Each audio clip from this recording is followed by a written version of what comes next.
तो गाइस क्या हालचाल। तो आज की इस वीडियो में हम लोग देखने वाले हैं क्लास 9th फिजिक्स का चैप्टर नंबर 2 जो कि है force and laws of motion. इस पूरे चैप्टर को हम लोग वन शॉट में करने वाले हैं, मात्र 40 से 50 मिनट के अंदर ये पूरा चैप्टर मैं आपको समझा दूंगा। इसका हर एक कॉन्सेप्ट का मैं आपको फील दे दूंगा, इस बात की गारंटी है। आपको पूरा चैप्टर बिल्कुल फील हो जाएगा। बिल्कुल स्टार्ट करते हैं बिना किसी देरी के। सबसे पहले देखो, how does an object start moving. कोई भी ऑब्जेक्ट है वो मूव करना कैसे स्टार्ट करता है। आपको मैं एग्जांपल लेता हूं तो आपको ज्यादा फील आएगा। जैसे मान लो मेरे पास एक बॉक्स है, ऐसे मान लो यहाँ पे मेरे पास एक बॉक्स है ना, ये इट इज अ बॉक्स। अब ये रेस्ट पे, ये अभी पूरा आराम कर रहा है, स्टेशनरी है, रेस्ट पे। अगर मुझे इसे मूव करना है तो मुझे क्या करना पड़ेगा, या तो मुझे पुश करना पड़ेगा, या तो मैं धक्का दूं, या तो मैं इस तरफ से इसको पुल करूं, खींचूं, या तो भाई मैं धक्का दूं उसको, या तो मैं खींचूं। तभी तो कोई चीज रेस्ट से इसको मोशन में लाऊंगा मैं, तभी तो उसको मैं मूव करा पाऊंगा इस बॉक्स को। तो यही पुश और यही पुल, यही धक्का देना और यही खींचना, इसे हम लोग क्या कहते हैं, force. It is a force, है ना। तो फोर्स क्या होता है, फोर्स की डेफिनेशन क्या है, बहुत ही सिंपल डेफिनेशन है। A force is nothing but a push और पुल, है ना।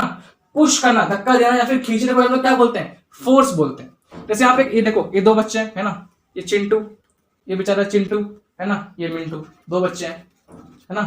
तो देखो यहाँ पे एक बॉक्स था। अब चिंटू इसको देखो क्या कर रहा है, पुल कर रहा है, खींच रहा है, और मिंटू इसको पुश कर रहा है, धक्का दे रहा है। तो अगर ये बॉक्स पहले रेस्ट पे था तो अब कैसे जाएगा, ये मोशन में हो जाएगा, है ना, ये मोशन में हो जाएगा। बिकॉज यहाँ पे देखो पुल भी हो रहा है और पुश भी हो रहा है उसी डायरेक्शन में, ठीक है। तो यहाँ पे क्या है, अगर बॉक्स रेस्ट पे था तो ये मोशन में हो जाएगा। तो ये समझ आया फोर्स क्या होता है।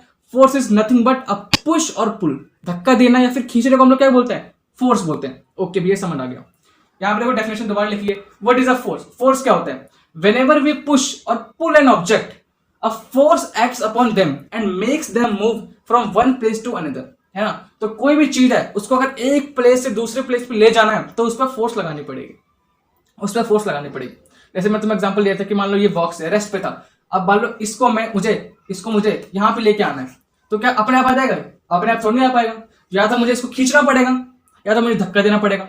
तो दोनों केस में क्या हो रहा है, इसमें फोर्स लगा रहा हूँ, है ना, इसमें मैं एक फोर्स लगा रहा हूँ और उस फोर्स की वजह से ये चीज एक प्लेस से दूसरे प्लेस पे चलेगी, है ना। इस पॉइंट को अगर ए नाम दे, इस पॉइंट को अगर बी नाम दे, तो ए पॉइंट से बी पॉइंट पे जाने के लिए मुझे उसको एक फोर्स देना पड़ेगा। वो पुश भी हो सकती है और पुल भी हो सकती है, बट मुझे एक फोर्स देना पड़ेगा तभी ये चीज मूव कर पाएगी। समझ आया। ओके, अब भाई फोर्स क्या क्या कर सकती है भैया, फोर्स क्या क्या कर सकती है। So force initiate motion in a motionless object. तो मतलब कि अगर कोई चीज रेस्ट पे है उसको मोशन में लाने पे हेल्प कर सकती है फोर्स। फर्स्ट पॉइंट ये। Second point, change the velocity of moving object. अच्छा, कोई ऑब्जेक्ट पहले से मूव कर रहा है, जैसे मान लो कोई कार है ना, जैसे मान लो कोई कार है वो इस तरफ जा रही थी, है ना। मान लो कोई कार है वो इस तरफ मूव कर रही है, इस डायरेक्शन में, ये पहले से मूव कर रही है। अगर मुझे इसकी वेलोसिटी चेंज करनी है, मतलब कि या तो वो मतलब मैं फोर्स लगा के इसकी वेलोसिटी इंक्रीज भी कर सकता हूं और फोर्स लगा के मैं इसकी वेलोसिटी डिक्रीज भी कर सकता हूं। भैया कैसे समझाना एक बात। जैसे मान लो कार वो इस डायरेक्शन में जा रही है, ठीक है भैया, अगर मैं फोर्स भी इसी डायरेक्शन में लगाऊं, है ना, मान लो अगर मैं फोर्स भी इसी डायरेक्शन में लगाऊं, पीछे से मैं इसको धक्का भी दूं उसी तरफ को कार को, तो इसकी वेलोसिटी इंक्रीज हो जाएगी, बिकॉज सेम डायरेक्शन में फोर्स लगा रहा हूं। अगर ये कार इस तरफ मूव कर रही है और फोर्स में इस तरफ लगाऊं, है ना, ये कार इस तरफ मूव कर रही है और फोर्स पे इस तरफ लगाऊं, तो क्या हो जाएगा, इसकी वेलोसिटी डिक्रीज हो जाएगी। समझ रहा है। तो फोर्स क्या कर सकती है, किसी मोशनलेस ऑब्जेक्ट में मोशन ला सकती है, और कोई ऑब्जेक्ट पहले से मूविंग है उसकी वेलोसिटी को चेंज कर सकती है। Third point, alter the direction of moving object. कोई मूविंग ऑब्जेक्ट है उसकी डायरेक्शन भी चेंज कर सकती है ना, उसकी डायरेक्शन भी चेंज कर सकती है force. Fourth point, change the shape and size of an object. किसी ऑब्जेक्ट का शेप और साइज भी चेंज कर सकती है। तो कोई ऑब्जेक्ट है उसका शेप और साइज दोनों चेंज कर सकती है। जैसे मान लो मेरे पास एक बॉटल है ना, अज्यूम करो, मान लो यहाँ पे मेरे पास एक बॉटल है, उसको अगर मैं प्रेस करूंगा तो उसका शेप चेंज हो जाएगा, उसका शेप और साइज चेंज हो जाएगा बेसिकली। तो फोर्स क्या कर सकते हैं, फोर्स की हेल्प से हम लोग किसी भी चीज का शेप और साइज चेंज कर सकते हैं। समझ आगे भी। तो यहाँ पे एक एग्जांपल देखें, इफेक्ट ऑफ फोर्स। यहाँ पे देखा इफेक्ट ऑफ फोर्स। अब man uses a force to move a stationary lawn mower. जो घास काटने की मशीन होती है ना, हमारे यहाँ तो नहीं होती भाई, बाहर विदेशों में तो ज्यादातर होती है, इंडिया में तो नहीं होती। हाँ, तो जो घास काटने की मशीन है, अगर इसको जो आदमी फोर्स देके चलाएगा नहीं तो क्या अपने आप चलने लग जाएगी, अपने आप तो चलेगी नहीं, इसको फोर्स देना पड़ेगा। देखो ये इंसान है, ये बेचारा इंसान है, ये इसकी बीवी ने बोला होगा कि भाई घास काटो जाके, तो देखो ये क्या कर रहा है बेचारा, ये फोर्स लगा रहा है, फोर्स लगा के क्या कर रहा है, घास काट रहा है। सेकंड क्या है, ये देखो साइकिलिस्ट है, जब हम साइकिल का पैडल मारते हैं तो जब पैडल मारते हैं क्या करते हैं हम लोग, फोर्स जनरेट करते हैं, हम लोग फोर्स लगाते हैं, उस फोर्स की वजह से साइकिल आगे मूव करती है। जो पैडल हम लोग मारते हैं बाइसाइकिल में, तो पैडल क्या मारते हैं हम लोग, मतलब कि हम लोग फोर्स लगाते हैं, फोर्स लगाने की वजह से उसका उसका इफेक्ट क्या होता है कि वो साइकिल आगे मूव करने लगती है। ठीक है, मान लो कि एक फुटबॉल रेस्ट पे थी, है ना, मान लो कि फुटबॉल रेस्ट पे, अगर जब उसको फुटबॉल किक मारता है, उस पर फोर्स लगाता है, तब वो फुटबॉल आगे चलती है ना। जैसे कि ये देखो, अब baker uses a force on his dough to shape into a curry puff. जो डो मतलब कि आटा जो आप गूंथते हो, आप गूंथते हो या फिर आपकी मम्मी कोई भी गूंथता होगा, तो जब उसमें फोर्स लगाते हैं तभी तो आटा अपनी शेप लेता है। ठीक है, तो हमें समझ आ गया फोर्स क्या होता है। ओके, आगे चलते हैं। ओके, अब ये फोर्स दो टाइप की होती है, ये फोर्स दो टाइप की होती है, एक होती है बैलेंस फोर्स, एक होती है अनबैलेंस्ड फोर्स। भैया ये क्या होता है समझते हैं। बैलेंस फोर्स क्या होता है पहले वो समझते हैं। देखो, जैसे नाम से पता लग रहा है, बैलेंस फोर्स मतलब कि बैलेंस होती है basically when equal amount of force are applied on an object from different directions such that they cancel out each other, तो वो होती है बैलेंस फोर्स। अभी तुम्हें समझ नहीं आएगा क्या कह रही है, मैं तुम्हें एग्जांपल देता हूँ। जैसे मान लो यहाँ पे एक बॉक्स रखा है, यहाँ पे एक बॉक्स रखा है, समझ आए। मान लो कि मैं इस तरफ से फोर्स लगा रहा हूँ उसको, मैं इसको ऊपर से फोर्स लगा रहा हूँ, मैं इसको नीचे से फोर्स लगा रहा हूँ, मैं इसको इधर से फोर्स लगा रहा हूँ, मैं इसको इधर से फोर्स लगा रहा हूँ। मान लो ऊपर से मैं फोर्स लगा रहा हूँ 5 न्यूटन। भैया ये क्या है, एन क्या है, एन मतलब होता है न्यूटन, है ना। तो ये फोर्स की क्या होती है, फोर्स की ऐसा यूनिट होती है। फोर्स को हम लोग न्यूटन में कैलकुलेट करते हैं। ठीक है, फोर्स को हम लोग न्यूटन में कैलकुलेट करते हैं। तो मान लो ऊपर से मैं 5 न्यूटन की फोर्स दे रहा हूं और नीचे से मैं 5 न्यूटन की फोर्स दे रहा हूं। मान लो इधर से राइट से मैं 10 न्यूटन की फोर्स दे रहा हूं और लेफ्ट से मैं 10 न्यूटन की फोर्स दे रहा हूं।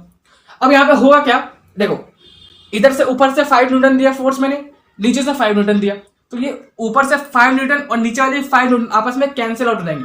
बिकॉज मैग्नीट्यूड, जो इनका मैग्नीट्यूड, जो जिस अमाउंट की फोर्स दे रहा हूं मैं, वो इक्वल है और डायरेक्शन अपोजिट है। एक ऐसे आ रही है, एक ऐसे आ रही है, और दोनों इक्वल अमाउंट की है। देखो 5 न्यूटन की है, तो आपस में कैंसिल हो जाएगी, तो कोई इफेक्ट नहीं आएगा। ऐसे सेम राइट से 10 न्यूटन की आ रही है और लेफ्ट से भी 10 न्यूटन की फोर्स आ रही है, तो मैग्नीट्यूड तो सेम है और डायरेक्शन क्या है, अपोजिट है, तो ये भी क्या हो जाएगी, कैंसिल आउट हो जाएगी। तो मतलब इस बॉक्स पे कोई भी इफेक्ट नहीं पड़ेगा। तो बैलेंस फोर्स क्या होती है कि जब इक्वल अमाउंट ऑफ फोर्स, मतलब उनका मैग्नीट्यूड इक्वल हो और अलग अलग डायरेक्शन से आई, तो और अगर वो आपस में काट जाए, मतलब एक दूसरे को इफेक्ट को अगर हम कैंसिल कर दें, ऐसी फोर्स को हम लोग क्या कहते हैं, बैलेंस फोर्सेस कहते हैं, है ना। कि अगर ऐसी फोर्सेस जो कि उनका अमाउंट, उनका मैग्नीट्यूड सेम है और वो अलग अलग डायरेक्शन से आ रही है, बट वो एक दूसरे को कैंसिल आउट कर दें, ऐसी फोर्सेस को हम लोग बैलेंस फोर्स कहते हैं। तो बैलेंस फोर्स समझ आ गया, ठीक है। पॉइंट क्या है, they do not change the state of rest of motion. Point क्या है कि जो बैलेंस फोर्स होती है वो जो ऑब्जेक्ट का स्टेट को चेंज नहीं करती। इसका मतलब क्या है कि अगर कोई चीज रेस्ट में है तो बैलेंस फोर्स उसको रेस्ट में रहने देती है, अगर कोई चीज मोशन में है तो बैलेंस फोर्स उसको मोशन में ही रहने देती है। मतलब क्या है कि बैलेंस फोर्स जो होती है वो किसी भी ऑब्जेक्ट का स्टेट को चेंज नहीं करती है। अगर वो रेस्ट में है तो रेस्ट में रहेगा, वो मोशन में तो मोशन में ही रहेगा। ये होती है balance force. Because balance force क्या है, वो एक दूसरे के इफेक्ट को कैंसिल आउट कर दे रही है, तो उस पर जब कोई फोर्स लगी नहीं रही है तो उसका स्टेट चेंज नहीं होगा। Okay, but they may change the shape and size, but वो साइज और शेप और चेंज कर सकते हैं, मतलब साइज और शेप तो वो चेंज कर सकते हैं। अच्छा, बैलेंस फोर्स का एग्जांपल क्या है, देखो ये बैलेंस फोर्स का एग्जांपल है। मान लो एक कप है, वो टेबल पर रखा है, तो इसका कुछ वेट नीचे लगेगा। वेट बेसिकली क्या होता है, वेट बराबर क्या होता है, mg। वेट क्या होता है, W बराबर mg होता है, मास इनटू ग्रेविटी। तो उसका मास इनटू ग्रेविटी नीचे लगेगा, वेट एक फोर्स नीचे लग रही है, और जो टेबल है इसके ऊपर एक फोर्स लगाएगा, है ना। टेबल भी इसके ऊपर फोर्स लगाता है। मैं तुम्हें बता देता हूँ इस दुनिया में क्या एक रूल क्या है, एक रूल अभी सीख लो। इस दुनिया में, है ना, इस पूरी दुनिया में हर एक ऑब्जेक्ट, है ना, हर एक ऑब्जेक्ट एक दूसरे पे फोर्स लगाता है।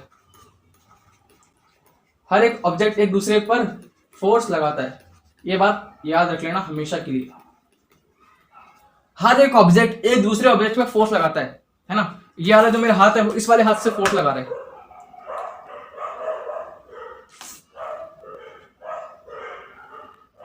ओके, हमने बैलेंस फोर्स पढ़ ली, अब पढ़ते हैं अनबैलेंस फोर्स। बैलेंस फोर्स हमने समझ गया अच्छे से। अनबैलेंस फोर्स क्या होती है, देखो नाम से पता लग रहा है जो कि अनबैलेंस हो basically. When force applied on an object of different magnitude, उनका मैग्नीट्यूड अलग हो और डायरेक्शन जरूरी नहीं कि अपोजिट हो या फिर अलग हो, बट मैग्नीट्यूड उनका अलग होता है। एग्जांपल तो भैया, जैसे यहाँ पे एक एग्जांपल आपको दिख रहा होगा, ये बहुत अच्छा एग्जांपल है, ये अनबैलेंस फोर्स का एग्जांपल है। जैसे ये बच्चा है, देखो ये बेचारा मासूम बच्चा है, इसे क्या पता।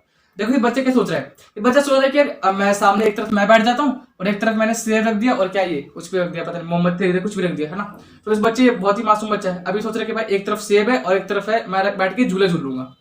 अब इस बच्चे को क्या पता कि यार इस तरफ जो फोर्स लग रही है वो कम है, ऑब्वियस सी बात है। इस तरफ इनका जो वेट है वो वेट दोनों को नीचे लग रहा है, बट इसका जो वेट है, इसका मास कम है एज कम्पेयर टू ये बच्चा। तो इस बच्चे का मास ज्यादा है तो ये वेट इसका ज्यादा लग रहा है, फोर्स ज्यादा लग रही है। इसका मास कम है, इसके वेट कम है, इसका फोर्स कम लग रही है। तो यहां पे क्या है, तो यहाँ पे क्या हो रहा है, यहाँ पे फोर्स का जो मैग्नीट्यूड है, फोर्स का मैग्नीट्यूड अलग अलग है ना। तो जब भी फोर्स का मैग्नीट्यूड किसी ऑब्जेक्ट पे, ऑब्जेक्ट यहाँ पे क्या है, ऑब्जेक्ट ये, इस ऑब्जेक्ट पे देखो फोर्स अलग अलग लग रही है। यहाँ पे फोर्स क्या है, यहाँ पे फोर्स ज्यादा है, और यहाँ पे फोर्स क्या है, यहाँ पे फोर्स कम है। तो यहाँ पे फोर्स कम है, यहाँ पे फोर्स ज्यादा है, तो यहाँ पे क्या है, फोर्स का मैग्नीट्यूड सेम नहीं है। तो अगर किसी ऑब्जेक्ट पे फोर्स लग रही है और उनका मैग्नीट्यूड अलग अलग है, इसका मतलब कौन सी फोर्स है, अनबैलेंस फोर्स है। समझ आया, डायरेक्शन से फर्क नहीं पड़ता, देखो यहाँ पे डायरेक्शन दोनों की सेम है, डायरेक्शन से मत छोड़ो, इस पर डायरेक्शन की हिल ही नहीं।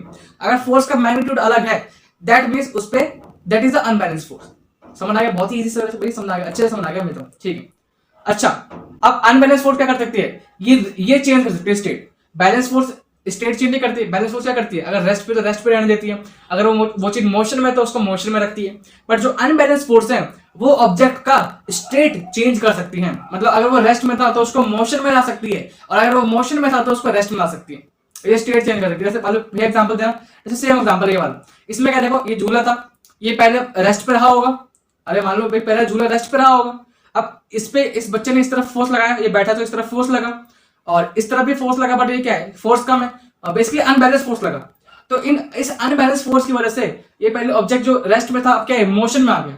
अभी यहाँ से अगर ये बच्चा उठेगा तो फिर दोबारा क्या रहेगा, ये यहाँ से फोर्स लग जाएगी ज्यादा, तो फिर नीचे आ जाएगा, ये समझ आए। और एक एग्जांपल दूं मैं, और अच्छा एग्जांपल दो, जैसे मान लो यहाँ पे एक बॉक्स है कोई, है ना, बॉक्स बहुत ही अच्छा एग्जांपल होता है, इसे मैंने बॉक्स लेता हूँ हर बार। जैसे मान लो अनबैलेंस फोर्स लग रही है इसमें, मतलब कि उनका मैग्नीट्यूड अलग अलग है। जैसे कि मान लो यहाँ से मैं इस तरफ से फोर्स लगा रहा हूँ 10 न्यूटन की, मतलब इस तरफ से फोर्स में लगा रहा हूँ 10 न्यूटन की, और इस तरफ से मतलब राइट हैंड साइड जो फोर्स लग रही है वो लग रही है मान लो 3 न्यूटन। तो यहाँ देखो फोर्स लग रही है, बट फोर्स का जो मैग्नीट्यूड है वो अलग अलग है। यहाँ पे फोर्स ज्यादा लग रही है, यहाँ पे फोर्स कम लग रही है। तो बताओ बॉक्स किस तरफ जाएगा, इस तरफ जाएगा बॉक्स या फिर इस तरफ जाएगा, ये बॉक्स इस तरफ जाएगा। क्यों भैया, तो यहाँ पे फोर्स ज्यादा है, यहाँ पे कम है, तो ये इस तरफ चल जाएगा ना बॉक्स। सिंपल सा लॉजिक है, ठीक है, समझ आ गया। ओके भैया, समझ आ गया। They can cause acceleration in an object. ये जो अनबैलेंस फोर्स होती है, ये किसी चीज में एक्सेलरेशन प्रोड्यूस कर सकती है। मान लो जैसे कि अगर कार है वो इस तरफ चल रही है ना, और अगर मैं इसी तरफ फोर्स लगाऊं अनबैलेंस, तो उसका एक्सेलरेशन बढ़ा सकती है। They can change the shape and size, shape और साइज दोनों चेंज कर सकती है। बैलेंस फोर्स भी शेप और साइज चेंज कर सकती है, और जो अनबैलेंस फोर्स होती है वो भी शेप और साइज चेंज कर सकती है। क्या है यार ये इनका,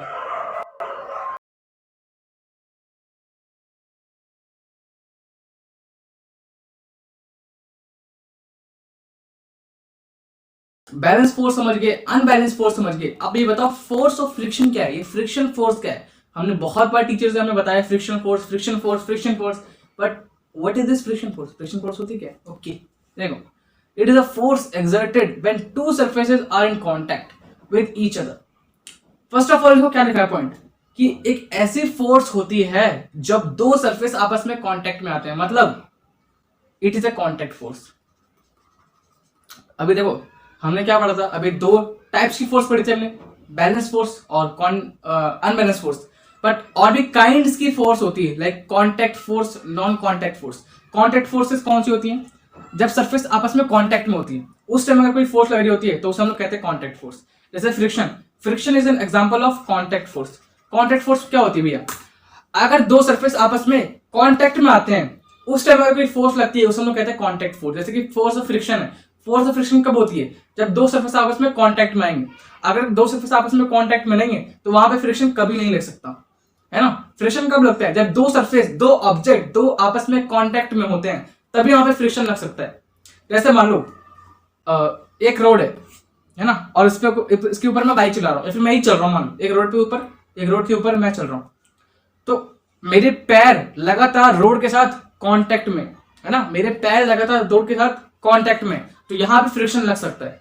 यहाँ पे फ्रिक्शन लगता है क्या, यहाँ पे फ्रिक्शन लगता है। तो अगर मैं हवा में चलूं, मान लो, है ना, जो गाड़ियां हवा में चलती है, फिर जो एयरप्लेन हवा में चलता है, वहां पे फ्रिक्शन लगता है। वहां पे फ्रिक्शन नहीं लगता है, वहां पे रेजिस्टेंस लग सकता है, वहां पे एयर का रेजिस्टेंस लग सकता है, वो अलग कॉन्सेप्ट है। अगर हम लोग बात करें फ्रिक्शन की, तो वहां पे फ्रिक्शन नहीं लगता है।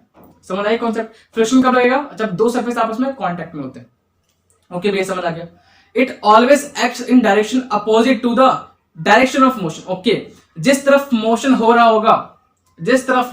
रहा होगा उसके अपोजिट डायरेक्शन में लगेगा फ्रिक्शन। एग्जांपल देना भैया, जैसे मान लो कोई कार है ना, मान लो एक अपनी कार बनाते हैं, एक बड़ी सी कार बनाते हैं भाई, टार्जन वाली कार, एक बढ़िया सी कार है, मान लो यहाँ पे एक चक्का लगा दिया, 2 चक्का है ना, देखो बहुत ही घटिया कार है, बिकॉज ड्राइविंग को बिल्कुल भी नहीं आती। मान लो एक कार है, ये कार इस तरफ चल रही है, ऑब्वियस सी बात है कार रोड पे चल रही होगी, अरे ऑब्वियस सी बात है कार रोड पे चल रही होगी भाई। अब रोड के जो टायर है, कार के जो टायर्स हैं, जो रोड है वो लगातार कैसे हैं, कॉन्टेक्ट में एक दूसरे से। कार रोड के ऊपर चली रही है तो रोड और टायर, कार की जो टायर है वो आपस में क्या है, कॉन्टेक्ट में, और यहाँ पे क्या लगेगा, फ्रिक्शन लगेगा। अब ये फ्रिक्शन की डायरेक्शन क्या होगी, अगर कार इस तरफ चल रही है, तो फ्रिक्शन इसके अपोजिट चलेगा, इस तरफ लगेगा डायरेक्शन फ्रिक्शन की। फ्रिक्शन में से क्या करता है, अपोज करता है मोशन को। फ्रिक्शन क्या करता है मेरे भाई, अपोज करता है मोशन को, कि अगर मोशन इस तरफ हो रहा है तो वो इस तरफ डायरेक्शन देगा, ताकि वो मोशन को रोकना चाहेगा, वो नहीं चाहता कि गाड़ी मूव करे। बेसिकली फ्रिक्शन क्या करता है, फ्रिक्शन का काम क्या है, मोशन को अपोज करना, मोशन को रोकना, वो चाहता है कि मोशन ना हो।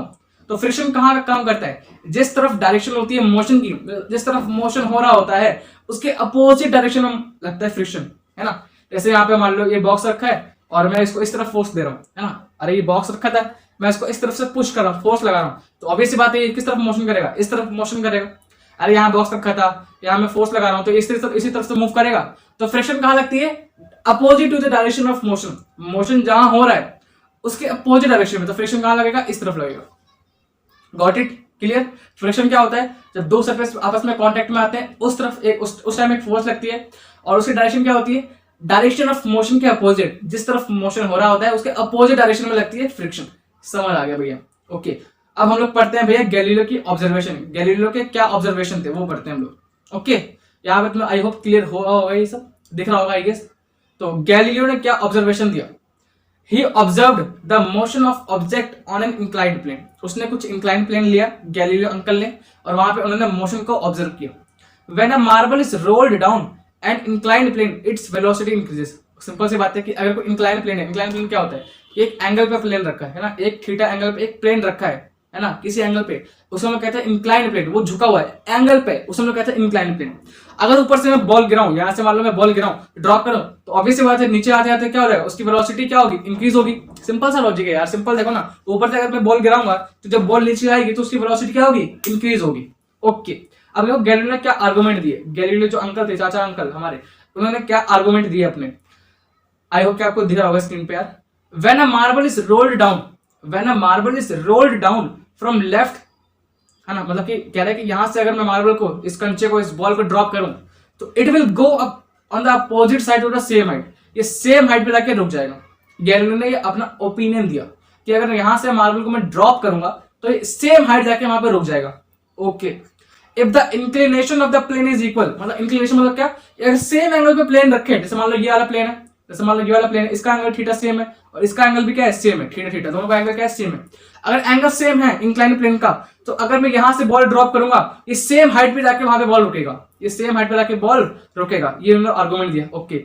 If we decrease the angle of inclination, अगर मैं इस वाले का एंगल कम कर दूं, है ना, if we decrease the angle of inclination of the right plane, अगर मैं इस वाले का एंगल क्या कर दूं, इस वाले के थीटा में एंगल कम कर दूं, तो ये और दूर तक ट्रेवल करेगा, मतलब कि यहां से बॉल छोड़ूंगा मैं तो ये ज्यादा दूर तक जाके ट्रेवल करेगा। If right side made is plane, मतलब कि अगर राइट साइड का जो प्लेन था, एंगल था, अगर उसको पूरा फ्लैट कर दूं, जैसे मान लो यहाँ पे तुम्हें लिखा होगा फेयर में, ये क्या देखो, ये पूरा फ्लैट हो गया, है ना, तो अगर फ्लैट हो जाएगा, अब देखो यहाँ देखो क्या आएगी बात, यहाँ पे बहुत अच्छी बात की है उन्होंने, अंकल ने, कि अगर राइट साइड वाला जो प्लेन है उसको मैं फ्लैट कर दूंगा, सो मार्बल है वुड ट्रेवल फॉरएवर, वो मार्बल हमेशा चलता रहेगा। तो ये वाला पॉइंट बहुत ही एकदम घटिया था लेवल का, मतलब ऑब्वियस बात है, देखो नहीं चलेगा ना, क्योंकि इसका फ्रिक्शन काम करेगा। उस टाइम जो गैलीलियो ने जो ऑब्जर्वेशन दिया था, उस टाइम उन्होंने फ्रिक्शन को ऑब्जर्व नहीं किया था, है ना, तो उन्होंने क्या किया, इन्होंने फ्रिक्शन को कंसीडर नहीं किया। अब ये बात सही है इनकी, अगर फ्रिक्शन नहीं होता तो क्या होता, अगर मैं कोई चीज फेंकता ऊपर से तो वो हमेशा चलती जाती, अगर मैं कोई चीज फेंकता ऊपर तो वो हमेशा चलती जाती, अगर फ्रिक्शन नहीं होता। बट ड्यू टू फ्रिक्शन क्या करेगा, मोशन को अपोज करेगा, तो अपोज करते करते एक टाइम क्या आएगा, वो बॉल अपने आप जाके रुक जाएगी, है ना। तो अगर यहां से बॉल ड्रॉप हो रही है तो ऐसा नहीं है कि अगर मैं इस तरफ फ्लैट कर दूंगा तो वो हमेशा चलती रहेगी, नहीं, वो एक टाइम आके रुक जाएगी, बिकॉज ड्यू टू फ्रिक्शन। समझ आ गया भैया, मैं बोलूं अच्छे से, ओके। अगली स्लाइड पे चलते हैं, गैलीलियो इंटरफेस। अब यहां से देखो तुम्हारे जो 3 मोशन स्टार्ट हो गए, जो न्यूटन के मोशन थे ना, Newton 3 laws of motion, first law, second law, third law, वो स्टार्ट हो गया। तो अच्छे से पूरा तुम कुर्सी की पेटी बांध दो, बहुत अच्छे से समझ आने वाले, because these are the most important thing. Newton के जो 3 लॉ है, न्यूटन के 3 नियम है, ये बहुत इंपॉर्टेंट है इस चैप्टर में। इस चैप्टर का मेन वही है, न्यूटन के 3 लॉ। ओके भैया स्टार्ट करते हैं। फर्स्ट लॉ से हम लोग स्टार्ट करते हैं पढ़ना। फर्स्ट लॉ क्या है? फर्स्ट लॉ ऑफ मोशन, या फिर हम लोग क्या कहते हैं इसे, लॉ ऑफ इनर्शिया। बिकॉज इसी लॉ में हमारा इनर्शिया का कॉन्सेप्ट आता है। बहुत से लोगों को शायद दिक्कत होगी इनर्शिया में। इनर्शिया क्या होता है तुम्हें आज क्लियर हो जाएगा पूरा, टेंशन मतलब, ठीक। वेदर एन ऑब्जेक्ट, पहले डेफिनेशन पढ़ लेना है। Whether an object is moving uniformly on a straight path और it is at rest, its state would not change until and unless an external force is applied on it। अरे पता नहीं क्या कह दिया इसने इंग्लिश में, पता नहीं क्या बोल दिया।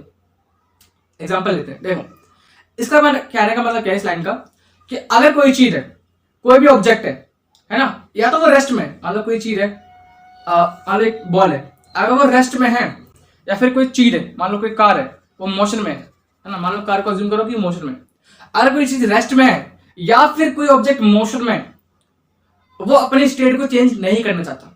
कहने का मतलब ये कि जब तक अगर इसके ऊपर कोई फोर्स ना लगाऊं, अगर मैं इसके ऊपर कोई एक्सटर्नल फोर्स ना लगाऊं, तब तक ये अपनी स्टेट को चेंज नहीं करना चाहता है। मतलब कि अगर वो रेस्ट में है तो वो रेस्ट में ही रहना चाहता है कोई भी ऑब्जेक्ट, और कोई ऑब्जेक्ट मोशन में है तो वो मोशन में ही रहना चाहता है, जब तक उसके ऊपर मैं एक फोर्स ना लगाऊं, एक्सटर्नल फोर्स ना लगाऊं, उसके ऊपर मैं पुश या पुल ना लगाऊं, वो अपनी स्टेट को चेंज नहीं करना चाहता।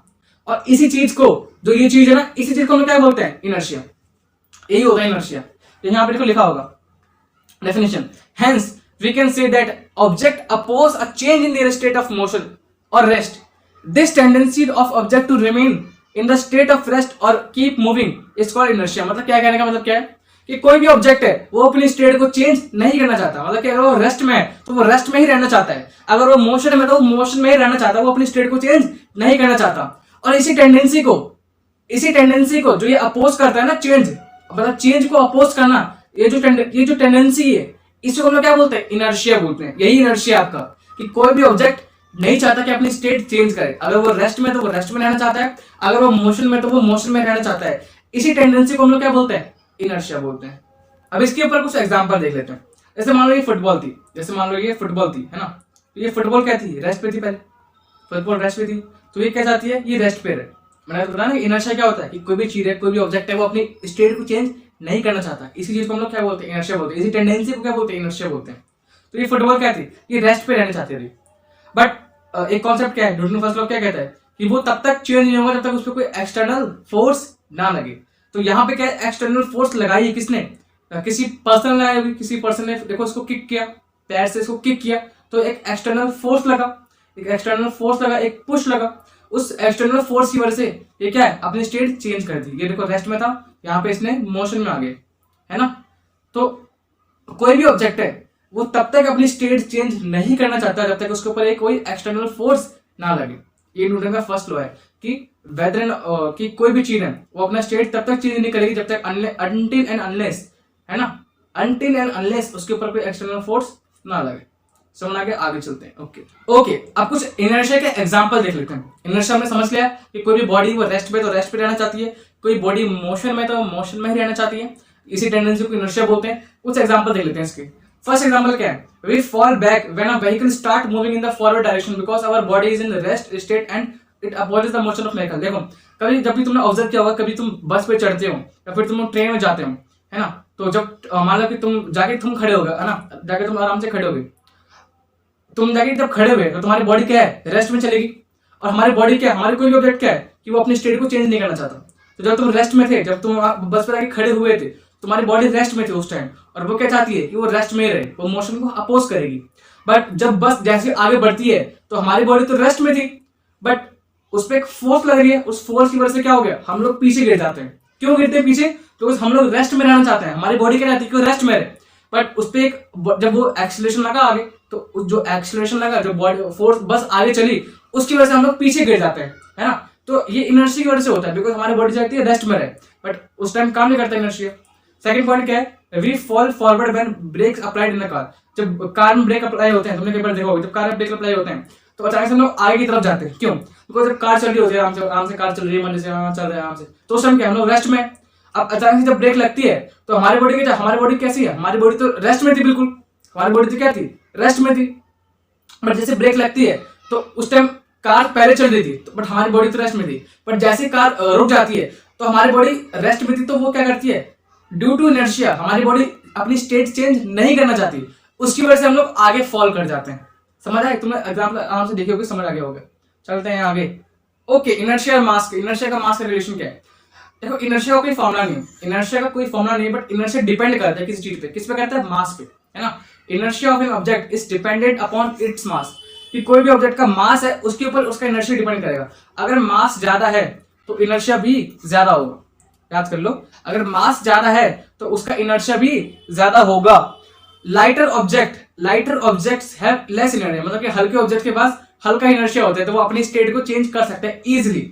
मतलब जो ऑब्जेक्ट हल्के होते हैं वो अपनी स्टेट को इजीली चेंज कर सकते हैं, बट जो भारी होते हैं, हैवी ऑब्जेक्ट, उनके पास ज्यादा इनर्शिया होता है और इसलिए वो जल्दी से अपनी स्टेट को चेंज नहीं कर सकते। ठीक है, तो हम लोग क्या कह सकते हैं कि मास क्या है? मास एक मीजर है इनर्शिया को। किसी भी ऑब्जेक्ट का हमें इनर्शिया निकालना है, बेसिकली इनर्शिया हम लोग निकाल नहीं सकते, हम लोग इनर्शिया कंपेयर कर सकते हैं। तो अगर आपके एग्जाम में क्वेश्चन आएगा तो आपको दो ऑब्जेक्ट दिए होंगे, आपको पूछा होगा कि किसका इनर्शिया ज्यादा होगा, तो जिसका मास ज्यादा होगा उसका इनर्शिया ज्यादा होगा। ठीक है, ये बात याद रखना। तो मास से हम लोग किसी भी चीज का इनर्शिया कंपेयर कर सकते हैं, मेजर कर सकते हैं।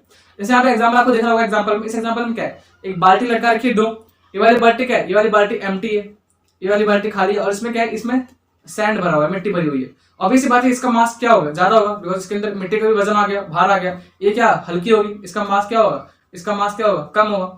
तो मैंने बोला कि जिसका मास ज्यादा होगा उसका इनर्शिया क्या होगा? ज्यादा होगा। जिसका मास कम होगा उसका इनर्शिया क्या होगा? कम होगा। अब ये प्रैक्टिकल भी है। अगर तुम मान लो कि दोनों बाल्टी को तुम्हें ढकेलना है, तुम दोनों बाल्टी को पुश करना, धक्का देना है, तो कौन सी बाल्टी इजीली मूव कर जाएगी? बताओ, सोचो। हल्की वाली बाल्टी। क्यों? बिकॉज उसके अंदर मास कम है, तो उसका इनर्शिया कम है, तो वो उसको हम लोग आसानी से कम फोर्स में भी उसको हम लोग ढकेल सकते हैं, उसको हम लोग मूव कर सकते हैं कम फोर्स लगाने में भी। But on the other hand जो राइट वाली बाल्टी है उसके अंदर सैंड भरी है, मिट्टी भरी है, तो उसका मास ज्यादा हो गया, उसका इनर्शिया ज्यादा हो गया, तो हमें ज्यादा फोर्स लगानी पड़ेगी अगर उसे हमें मूव कराना है। तो ये वाली बाल्टी है वो इजिली मूव नहीं करेगी, मतलब अपनी स्टेट को इजिली चेंज नहीं करेगी। तो समझना कि इनर्शिया किस पे डिपेंड करता है? मास पे। ओके भैया, फर्स्ट लॉ खत्म हो गया तुम्हारा। चलते हैं सेकंड लॉ पे, and I think second law ही सबसे इंपॉर्टेंट लॉ है, ठीक है, बिकॉज इसमें आपका डेरिवेशन है आपका, तो वो आपका आ सकता है। Okay, the impact produced by a moving object depend upon its mass and velocity. क्या कह रहा है भैया कि कोई भी मूविंग ऑब्जेक्ट है ना, इम्पैक्ट उस पर कैसे डिपेंड करता है? उसकी मास एंड वेलोसिटी पे। मतलब कि कोई भी ऑब्जेक्ट है, उसके ऊपर कोई फोर्स लग रही है, तो जो उसका इम्पैक्ट है, इम्पैक्ट लग रहा है, फोर्स क्या है, बेसिकली इम्पैक्ट लग रहा है, तो वो किस पे डिपेंड करता है? मास एंड वेलोसिटी पे, है ना। For example, a small bullet fired at a high velocity can kill a person. कि अगर कोई छोटी सी बुलेट है, एक बुलेट छोटी सी होती है बट उसकी वेलोसिटी बहुत ज्यादा होती है, जब हम लोग फायर करते हैं तो बुलेट कितनी होती है? बुलेट तो इतनी छोटी सी होती है, तो उसका तो मास बहुत ही कम होता होगा, बट क्योंकि उसकी वेलोसिटी बहुत ज्यादा होती है और due to its velocity, due to its high velocity, वो किसी आदमी को किल भी कर सकती है। तो कोई भी इंपैक्ट है, मतलब कि कोई भी चीज इंपैक्ट है, किस पे डिपेंड करेगा? मास और वेलोसिटी पे, है ना। किसी भी चीज का इंपैक्ट है वो किस पे डिपेंड करेगा? मास और वेलोसिटी पे। अगर मास भी ज्यादा है और वेलोसिटी भी ज्यादा है तो वो और डेंजर होगा। अगर मैं एग्जांपल दूं, एग्जांपल समझाता हूं। एग्जांपल 1 क्या है, मान लो कि मैंने बड़ा सा पत्थर लिया, मैंने बड़ा सा पत्थर लिया, तो इसका मास क्या होगा? ज्यादा होगा, सिंपल चीज है। और बट इसकी वेलोसिटी मान लो कम है ना, इसको मैं बहुत ही हल्के से फेंकता हूं, इसकी वेलोसिटी क्या है? कम है। एग्जांपल फर्स्ट ये है। एग्जांपल 2 क्या है, हमें वही बुलेट वाला एग्जांपल लेते हैं, बुलेट वाला एग्जांपल, है ना, कि मेरे पास छोटी सी बुलेट है, तो इसका क्या है? इसका मास तो क्या है? मास क्या है? इसका कम है मास, बट इसकी वेलोसिटी क्या है? वेलोसिटी इसकी बहुत ज्यादा है ना, वेरी हाई वेलोसिटी इसकी बहुत ज्यादा है। तो ये पत्थर क्या है? इसका मास तो ज्यादा है बट वेलोसिटी कम है, तो एक कम डैमेज देगा। भले इसका मास ज्यादा है बट एक कम डैमेज देगा बिकॉज इसकी वेलोसिटी कम है। पर दूसरी तरफ इसकी मास तो बहुत छोटी है पर इसका वेलोसिटी बहुत ज्यादा है, तो किसी इंसान को किल भी कर सकता है। और अगर मैं एक और एग्जांपल लूं, एग्जांपल नंबर 3, आपने देखा होगा मीटेरॉइड, है ना, मीटेरॉइड जो ऊपर से आते हैं, मीटेरॉइड या एस्टेरॉइड, तो उनका क्या होता है? मास बहुत सारा होता है, बहुत बड़े बड़े होते हैं, फुटबॉल ग्राउंड जितने बड़े बड़े मीटेरॉइड होते हैं जो धरती पे गिरते हैं, है ना, तो और उनका वेलोसिटी बहुत ज्यादा होती है। तो ये क्या है? बहुत डैमेज कर सकते हैं, तो क्योंकि उनका मास भी ज्यादा और वेलोसिटी भी ज्यादा, तो ये ज्यादा इंपैक्ट क्रिएट कर सकते हैं। तो अगर कोई बहुत बड़ा मीटेरॉइड कहीं किसी आबादी वाले एरिया में गिर जाए तो बहुत ज्यादा डैमेज कर सकता है वो, समझ रहा है, बिकॉज इसका मास भी ज्यादा और इसका वेलोसिटी भी ज्यादा है। ओके, अगर इसी मास और वेलोसिटी को मैं मल्टीप्लाई कर दूं, इस मास और वेलोसिटी का मैं प्रोडक्ट कर दूं, मुझे मिलेगा मोमेंटम, है ना, मुझे मिलेगा momentum. The product of mass and velocity is called momentum. मतलब कि m dot V, m multiply V कर दूं तो मुझे मिल जाएगा p। बेसिकली p क्या होता है, p होता है मोमेंटम। मोमेंटम मुझे मिल जाएगा। मोमेंटम बेसिकली क्या होता है कि कितनी कितनी इंपैक्ट आया है, जो मोशन हो रहा है, जो फोर्स लगा है उसका कितना इंपैक्ट आया है, वो आता है मोमेंटम बेसिकली। ठीक है, it is a vector quantity. ये वेक्टर क्वांटिटी होती है, मतलब कि इसकी डायरेक्शन भी होती है, इसका मैग्नीट्यूड भी होता है। डायरेक्शन क्या होती है, जिस तरफ ऑब्जेक्ट की वेलोसिटी है, मतलब जिस तरफ वो मूव कर रहा है, जिस तरफ उसकी वेलोसिटी है, वही डायरेक्शन क्या होती है, मोमेंटम की होती है। बिकॉज देखो v क्या है, आपका वेक्टर क्वांटिटी है, मास तो वेक्टर क्वांटिटी नहीं है, मास तो एक स्केलर है। v आपका वेक्टर क्वांटिटी है, तो जो डायरेक्शन v की होगी वही उसकी p की भी होगी। तो p is also vector quantity. इसको p से डिनोट करते हैं, मतलब मोमेंटम है। इसकी यूनिट क्या होती है, kg मीटर पर सेकंड। kg मीटर पर सेकंड, kg मीटर पर सेकंड। ये कैसे है, देखो मास की क्या होती है यूनिट kg, और वेलोसिटी की क्या होती है मीटर पर सेकंड। तो इसकी क्या होगी यूनिट, kg मीटर पर सेकंड। समझ आ गया, ठीक है। p बराबर mv, मास जहां पे m है और v क्या है, वेलोसिटी। समझ आ गया। Momentum of an stationary object, अगर कोई रुका हुआ ऑब्जेक्ट है, मतलब कोई ऑब्जेक्ट रेस्ट पे है, तो उसका मोमेंटम क्या होगा, जीरो होगा। क्यों, बिकॉज जब कोई चीज रुकी हुई है तो उसकी वेलोसिटी क्या होगी, जीरो होगी। तो m इंटू जीरो क्या हो गया, जीरो हो गया। तो p बराबर क्या आ गया, जीरो आ गया। समझ आया भाई। अरे कोई ऑब्जेक्ट रेस्ट पे है, अगर कोई ऑब्जेक्ट रेस्ट पे है तो उसका मास तो मान लो m है और उसकी वेलोसिटी तो जीरो होगी ना, बिकॉज रेस्ट पे तो वेलोसिटी क्या होगी, जीरो होगी। और p क्या होता है बेसिकली m इंटू वी, तो m मल्टीप्लाई जीरो हो गया, तो m मल्टीप्लाई जीरो क्या हो गया, जीरो हो गया। तो p बराबर जीरो आ गया। तो मतलब कि कोई ऑब्जेक्ट रुका हुआ है उसका मोमेंटम क्या होता है, जीरो होता है ना। Momentum of an stationary object is zero. Okay, आगे चलते हैं। देखो आप तुम डेफिनेशन पढ़ लो यहाँ से। डेफिनेशन आई होप तुम्हें दिख रहा हो, मैं बोल देता हूँ एक बार। The rate of change of momentum of an object is directly proportional to applied unbalance force. मतलब सिंपल वही है कि जितना मोमेंटम का चेंज हुआ है, मतलब मोमेंटम जो चेंज हो रहा है वो किस पे डिपेंड करता है, फोर्स पे डिपेंड करता है। कि rate of change of momentum की जिस हिसाब से मोमेंटम चेंज हुआ है, जिस हिसाब से मोमेंटम चेंज हुआ है, वो डिपेंड किस पे करता है, फोर्स पे डिपेंड करता है। अभी तुम्हें एग्जांपल देता हूं और फिर जो वाला कांसेप्ट है तुम्हें आगे उसका फॉर्मूला ड्राइव करके दिखाऊंगा, तुम्हें इसकी डायरेक्शन दिखाऊंगा उसकी मोमेंटम की। ओके, फॉर एग्जांपल अच्छा ये बताओ, तुमने देखा होगा कई बार कि जब कोई क्रिकेटर है, जब वो कैच करता है तो वो अपने हाथ पीछे ले जाता है। तुमने कई बार ऑब्जर्व किया होगा कि जब कोई क्रिकेटर है वो अपने हाथ पीछे ले जाता है। ऐसा क्यों करता है, ताकि उसका जो फोर्स, जो उसका इम्पैक्ट है, जो इम्पैक्ट उसके हाथों पे पड़ेगा उस बॉल की वजह से, वो कम हो जाए। बिकॉज वो टाइम को बढ़ा रहा है, तो टाइम बढ़ने से क्या हो गया, जो फोर्स था वो हल्का से इम्पैक्ट उसका कम हो गया। समझ आ रहा है। जैसे मान लो कि बॉल आ रही है, तो अगर मैं हाथ हल्के से पीछे ले जाऊं तो क्या हो गया, मैंने थोड़ा टाइम में इंक्रीज कर रहा हूं। उस टाइम इंक्रीज करने से क्या हो गया, जो इम्पैक्ट मेरे हाथ पे पड़ने वाला था वो कम हो गया, तो उससे मेरे हाथ पे कम चोट लगेगी। तो आपने कई बार देखा होगा कि जो क्रिकेटर है वो कैच पकड़ते हुए अपने हाथ को देखो बैकवर्ड डायरेक्शन में खींचता है, ताकि थोड़ा सा टाइम मिल जाए। और टाइम मिलने से क्या होगा, जो वेलोसिटी आ रही होगी वेलोसिटी थोड़ी सी कम हो जाएगी, और वेलोसिटी कम होगी तो इम्पैक्ट कम होगा। इम्पैक्ट कम होगा तो उसके हाथ में चोट भी कम लगेगी। ठीक है, तो ये इसलिए करता है वो, हाथ पीछे इसलिए ले जाता है। चलते हैं आगे, डेरिवेशन पढ़ते हैं। Mathematical derivation of second law of motion. Second law of motion का डेफिनेशन क्या है, कि rate of change of momentum है ना, rate of change of momentum, rate of change of momentum is proportional to force, है ना। ये force पे डिपेंड करता है, ये हमें पढ़ना है, हमें इसका हम लोग निकालते हैं। ओके देखो, चेंज इन मोमेंटम, मोमेंटम का चेंज क्या होगा, p2 माइनस p1। कैसे भाई, अरे p2 क्या है, फाइनल मोमेंटम, p1 क्या है, इनिशियल मोमेंटम। समझ आया। तो अब यहाँ पे देखो कुछ यहाँ पे टर्म देखिए कि u मतलब इनिशियल वेलोसिटी, v मतलब फाइनल वेलोसिटी, और एक्सीलरेशन क्या होता है, change in velocity by time. इतना आई होप कि इतना तुम्हें आता होगा, इतना तो आई गेस यार तुम लोग को थोड़ा बहुत आता होगा कि u का हम लोग क्या बोलते हैं, इनिशियल वेलोसिटी। जो ऑब्जेक्ट की इनिशियल वेलोसिटी थी वो u होती है, v क्या होती है उसकी फाइनल वेलोसिटी, और एक्सीलरेशन क्या होता है, delta v by delta t। Delta मतलब क्या होता है भैया, डेल्टा मतलब होता है चेंज, तो एक्सीलरेशन क्या होता है basically change in velocity upon time taken, है ना। तो चेंज इन वेलोसिटी क्या होगी, final velocity minus initial velocity upon time. तो एक्सीलरेशन क्या हो जाएगा, v minus u by time. तो इसको याद रखना, ये तुम्हारा अभी तुम्हारा काम आएगा इसका। ओके, चेंज इन मोमेंटम मतलब कि p2 माइनस p1, मतलब कि फाइनल मोमेंटम इनिशियल मोमेंटम, ये तो होगा change.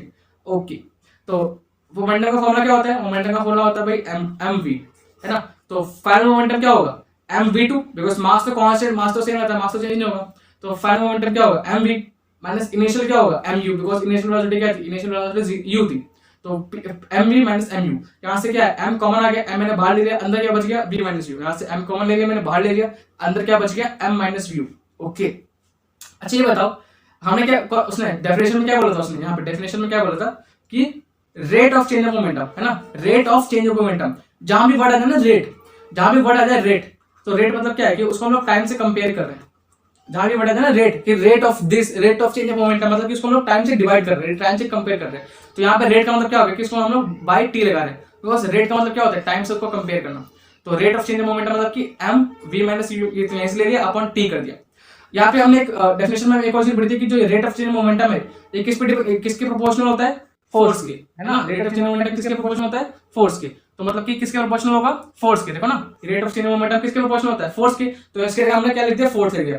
Force is proportional to ये। अच्छा ये भैया ये क्या होता है नहीं पता, तो ये क्या होता है, ये साइन होता है प्रोपोर्शनल का, ये प्रोपोर्शनैलिटी साइन होता है। इसका मतलब क्या होता है, हम लोग किसी चीज को कंपेयर कर रहे हैं, it is a proportionality sign, है ना। तो इसका मतलब हम लोग किसी चीज को कंपेयर कर रहे हैं, जहाँ पे जो फोर्स है वो किसके प्रोपोर्शनल है, इसके, ठीक है। अच्छा एक और रूल क्या है कि जब भी हमें इस साइन को, जो ये साइन है, जो ये साइन है, इसको अगर हमें हटाना है, अगर इस साइन को हमें हटाना है तो इसकी जगह मुझे एक कांस्टेंट रखना पड़ेगा। मतलब इसको ऐसे समझो कि मान लो कोई चीज है, अगर मुझे इसको हटाना है तो उसके बदले कुछ रखना पड़ेगा, ये समझ लो ऐसे। तो अगर मान लो इस साइन को, है ना, तो ये साइन है, इसको अगर मुझे हटाना है तो इसके बदले मुझे कुछ चीज रखनी पड़ेगी, और इसके बदले जो चीज रखते हैं हम उसे हम लोग क्या बोलते हैं, कांस्टेंट, ठीक है। फिजिक्स में, मैथ में अगर इसके हटाने के बदले मुझे कोई चीज रखनी है उसे हम लोग क्या बोलते हैं, कांस्टेंट। और कांस्टेंट की वैल्यू क्या होती है, चेंज नहीं होती है ना, इसकी वैल्यू चेंज नहीं होती है। तो इसके देखो मैंने, देखो इसको हटाया, मैंने इसको हटा के क्या रख दिया, मैंने के रख दिया, तो के यहाँ पे क्या है, कांस्टेंट यहाँ पे, ओके।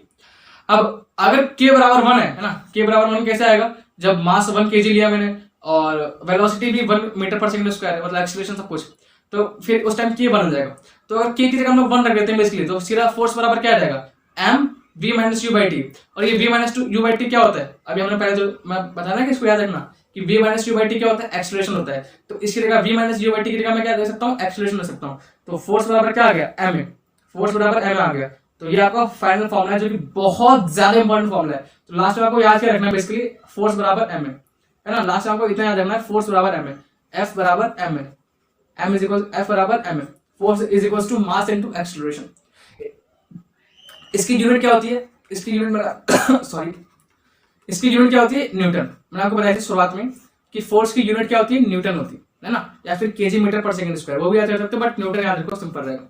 ओके, हमने फर्स्ट लॉ ऑफ मोशन पढ़ी है, हमने सेकंड लॉ ऑफ मोशन पढ़ी है, now we are going to study third law of motion. Newton का थर्ड लॉ क्या था, न्यूटन के थर्ड लॉ से हम लोग, न्यूटन के थर्ड लॉ ऑफ मोशन को पढ़ने से पहले हम लोग ये समझते हैं कि ये एक्शन फोर्सेस क्या होती है, रिएक्शन फोर्सेस क्या होती है। बहुत ही डिटेल में हम समझाने वाला हूँ, ठीक है। वन शॉट है, इसका मतलब ये नहीं कि मैं सब कुछ छोड़ दूंगा, बहुत अच्छे से समझाऊंगा। एक्शन फोर्स क्या होती है, देखो दो फोर्सेस जो कि अपोजिट काम करें। जैसे मान लो कि एक फोर्स है, मान लो यार मैं एक फोर्स है ना, कोई बॉक्स है, अगर मैं एक फोर्स यहाँ लगा रहा हूँ और एक फोर्स में यहाँ लगा रहा हूँ, तो इस फोर्स को अगर एक्शन फोर्स कह दूं मैं, तो दूसरी वाली फोर्स क्या होगी, वो रिएक्शन फोर्स होगी, समझ आया। तो अगर ऐसी फोर्स जो कि अपोजिट डायरेक्शन में लगती है वो क्या होती है, एक्शन रिएक्शन फोर्स। तो न्यूटन की जो थर्ड लॉ है उसमें ये बहुत ज्यादा काम आएगी कि एक्शन और रिएक्शन फोर्स क्या है, कि अगर मैंने कोई एक्शन किया तो उसके अपोजिट में कौन सी फोर्स आ रही है, वो क्या होगी, रिएक्शन फोर्स होगी, ठीक है।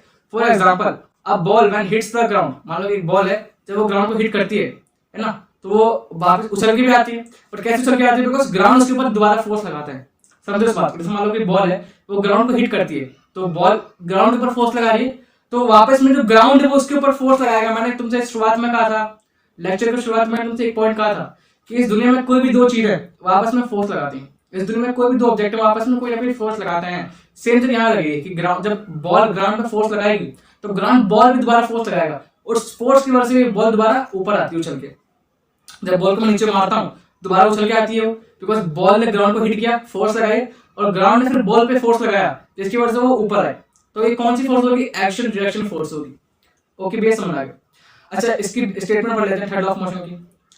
When an object exert a force on another object, जब भी कोई ऑब्जेक्ट किसी और ऑब्जेक्ट पे फोर्स लगाता है, the second object also exert a force on first object, कि कोई पहला ऑब्जेक्ट है, किसी ने दूसरे ऑब्जेक्ट पे लगाया फोर्स, है ना, तो जो दूसरा ऑब्जेक्ट है वो उस पे दोबारा फोर्स लगाएगा। अगर मैं सिंपल वर्ड्स में कहूं कि every action has an equal and opposite reaction, तुमने आसान बहुत बार पढ़ रखा होगा, बहुत बार इसको रट लिया होगा कि every action has an equal and opposite reaction. Her action का एक इक्वल और अपोजिट रिएक्शन होता है। अगर मैं दीवार पे मुक्का मारता हूं, मतलब मारूंगा नहीं भाई, बट मान लो अगर मैं दीवार पे मुक्का मारता हूं तो मैं अपनी फोर्स दीवार पे लगा रहा हूं, दीवार भी मेरे पे उतनी ही फोर्स लगाएगा, उतना ही इक्वल फोर्स लगाएगा, मैग्नीट्यूड इक्वल होगा और डायरेक्शन अपोजिट होगा। बट चोट किससे लगेगी, चोट मुझे लगेगी, क्यों, बिकॉज दीवार की सरफेस हार्ड है, दीवार की सरफेस हार्ड है। अगर मैं जितना फोर्स लगा रहा हूं दीवार पे, तो उतना ही फोर्स दीवार पे मेरे पे लगा रहा है, बट क्योंकि मुझे चोट इसलिए लगेगी बिकॉज मेरा जो सरफेस है, मेरा जो ये स्किन है, ये सॉफ्ट है, और दीवार की जो सरफेस है वो हार्ड। ठीक है, तो चोट लगना वो अलग चीज है, बट फोर्स सेम लगेगा। और जितना दीवार पे फोर्स लगाओ, दीवार भी उतना मेरे पे अपोजिट फोर्स लगाएगा। जब आप किसी को चाटा मारते हो तो आप किसी के गाल पे चाटा मारते हो, किसी के जो दूसरा वाला गाल है वो भी उतने ही फोर्स आपके हाथ पे लगाता है। बट सेम चीज है कि जो हाथ की जो स्किल होती है वो टफ होती है एज कम्पेयर टू योर गाल की स्किल। ठीक है, तो कोई आपको चाटा मारता है तो आप कोई गाल है वो उसको उतना ही फोर्स से दोबारा हिट करता है, बट उसको चोट नहीं लगेगी। बट ये याद रखो कि every action has an equal and opposite reaction. हर एक एक्शन फोर्स का इक्वल एक रिएक्शन फोर्स होता है जो कि इनका मैग्नीट्यूड सेम होता है। ओके, देखो यहाँ पे लिखा भी है the magnitude of force are same but acceleration produce in them. Acceleration अलग अलग हो सकता है ना, बट जो मैग्नीट्यूड होगा वो सेम रहेगा। आगे चलते हैं, आगे चलते हैं। ये बहुत इंपॉर्टेंट चीज है, ये बहुत ही इंपॉर्टेंट डेरिवेशन है। ठीक है, बहुत ही इंपॉर्टेंट डेरिवेशन है, ये बहुत ही ज्यादा इंपॉर्टेंट है, conservation of momentum. And I guess आप ये लास्ट टॉपिक भी ओके, लास्ट टॉपिक भी ठीक है, इसके बाद चैप्टर खत्म हो जाएगा।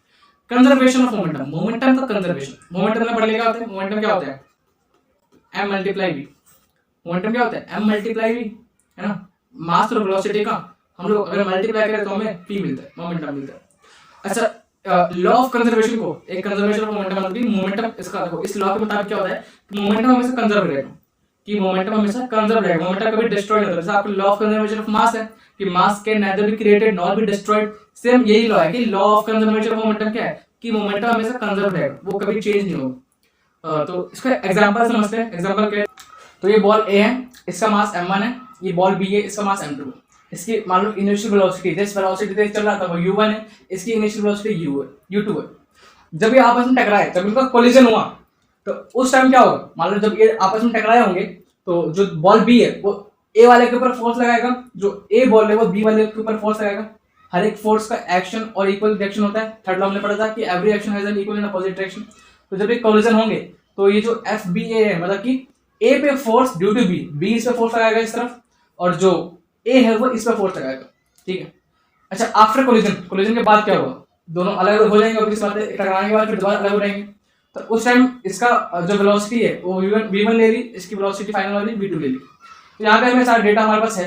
अब हमें ये दिखाना है, हमें ये शो करना है कि कोलिजन से पहले जो दोनों का मोमेंटम था, कोलिजन से पहले बॉल ए का जो मोमेंटम था, बॉल बी का जो मोमेंटम था, कोलिजन के बाद, टकराने के बाद भी मोमेंटम क्या होगा, सेम रहेगा, चेंज नहीं आएगा। ये हमें शो करना है। कैसे शो करेंगे, देखो कुछ चीजें हमें लेनी पड़ेगी, ऑब्वियस बात है, कुछ हमें फैक्टर लेने पड़ेंगे कंसीडर कि इसमें कोई भी फोर्स काम नहीं कर रही है, मतलब इनके ऊपर कोई एक्सटर्नल अनबैलेंस फोर्स काम नहीं कर रही है, और इनिशियल वेलोसिटी ए, मतलब कि ए वाली बॉल की जो वेलोसिटी वो ज्यादा है। अरे ये वाली वेलोसिटी बॉल की ज्यादा होगी तभी तो टकराएगी, अगर इसकी वेलोसिटी कम होगी, इसकी ज्यादा होगी तो ये तो आगे चली जाएगी। तो ये तो हमें लेना पड़ेगा ना कंसीडर क्या कि ए वाली की वेलोसिटी ज्यादा है तभी तो आगे टकराएगी, इससे वहां टकरा नहीं पाएगी। तो ये हमें कंसीडर करना पड़ेगा। ओके, अब स्टार्ट करते हैं। देखो momentum of ball A, momentum क्या होता है बताया था ना, पी क्या होता है mv। तो टकराने से पहले ए वाली बॉल का मोमेंटम क्या होगा, ma u है, मतलब मास ऑफ ए, और u है मतलब कि वेलोसिटी ऑफ ए, और बॉल ए का टकराने के बाद क्या होगा कोलिजन ma b है, समझ आ गया। ऐसी बॉल बी का भी क्या होगा mb ub, और बॉल बी का टकराने के बाद क्या होगा mb vb। अच्छा चेंज इतना है वो निकालते हैं ना, ये एक मोमेंटम में है ना, rate of change of momentum, rate of change of momentum A में कितना है, तो m a va minus u ये तो होगा, है ना, अपॉन टी। रेट मतलब क्या होता है, टाइम से कंपेयर करके बताया था। तो जो ए वाली बॉल है ना, जो ए वाली बॉल है उसका मोमेंटम कितना चेंज आएगा, final momentum minus initial momentum. तो मैंने m कॉमन ले लिया तो va माइनस u आ गया। ऐसे rate of change of b, ball b का भी मोमेंटम चेंज हुआ होगा तो वो क्या आ जाएगा mb, और फिर ये vb minus ua ub upon T. समझ आ गया ऐसे। ओके, अब लोग क्या करेंगे, according to third law of motion, third law of motion के अकॉर्डिंग ये इस पर फोर्स लगा रहे हैं और ये इस पर फोर्स लगा रहे हैं, और दोनों की डायरेक्शन क्या होगी, मैग्नीट्यूड तो सेम रहेगा बट डायरेक्शन अपोजिट होगी ना। तो वही देखो एफ ए बी बराबर माइनस एफ बी ए, किसी एक को माइनस ले लिया उसने, एफ ए बी बराबर माइनस एफ बी ए। तो यहाँ से हम लोग कंपेयर कर देते हैं, फोर्स को हम लोग कंपेयर कर देते हैं। तो जो ए का मोमेंटम था फाइनल उसको हमने बी के बराबर कंपेयर कर दिया, बिकॉज फोर्स सेम रहती है, फोर्स चेंज रहती है, फोर्स सेम रहती है।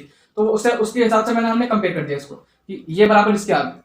तो अब यहाँ पे देखो टी से टी कैंसिल हो जाएगा, जब इसको मैं इससे बराबर करूंगा तो यहाँ पे देखा ना, यहाँ पे मैंने बराबर कर रखा है इसलिए। तो टी से क्या होगा, टी से टी कैंसिल हो जाएगा ना, टी से टी कैंसिल हो जाएगा। यहाँ पे क्या बचेगा, इस तरफ बचेगा हमारा M A V A minus M A U A. अरे मैंने इसको ऊपर खोल दिया, मल्टीप्लाई कर दिया, दोबारा खोल दिया मैंने वापस। और यहाँ पे क्या बचेगा देखो मैं ऊपर दिखा देता हूँ, आई गेस तुम्हें नीचे दिख नहीं रहा होगा, सॉरी, मैं ऊपर दिखा देता हूँ, ठीक है, मैं ऊपर दिखा देता हूँ इस चीज को मैं ऊपर दिखा देता हूँ, एक मिनट,